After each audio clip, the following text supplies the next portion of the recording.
Hey Branch Life Church, Pastor Josh and Will here, and we're going to rewind what happened at this last Sunday's gathering, which was part 4 of our Starting Point series, where we answered the question, what is with all the rules?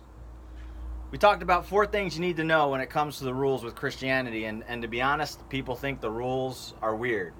They think the rules are strict, and a lot of times they don't want any part of Christianity because of what they've seen us do with God's rules. But there's 4 things you need to know about the rules. Number 1, rules presuppose a relationship.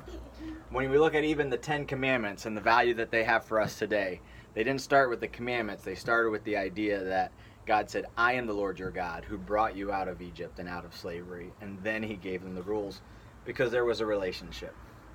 Number 2, religion equals rules without a relationship. And when you're just following rules because they're part of a system, you're just in a religion, and that's empty.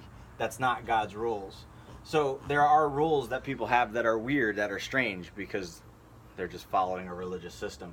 Number 3, faith follows Jesus and not rules. We looked at Matthew chapter 5 verse 17, Romans chapter 3. Jesus said, I didn't come to abolish the law but to fulfill it.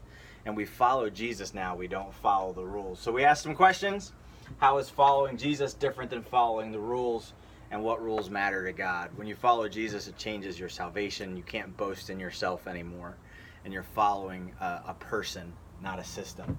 The rules that matter to God are given to us for our good and our protection. So number 4, God's rules presuppose a family relationship. Is it harder or easier for you to see God as a rule maker or to see God as a loving father with boundaries? That's a little bit of what we talked about last week, and we hope that you get a chance to talk that over with your friends and your families, to pray about it. Remember, Matthew 5, Romans 3, Exodus 20 are all places you can go, and try to do your pop quiz again. Can you name all of the 10 commandments without looking in order this week? That would be a fun challenge. One thing we talked about this week, and we want to just bring it back to your attention. This coming Sunday is a celebration Sunday. Will's going to invite his friends. I'm going to invite my friends. We're praying for 20 people to come as guests. We're praying for 2 salvations, and we need you to be a part of this. What if God would change somebody's life forever this week at our gathering this Sunday, August 5th at 10 a.m. So that's a little bit of our rewind. We had a great Sunday together.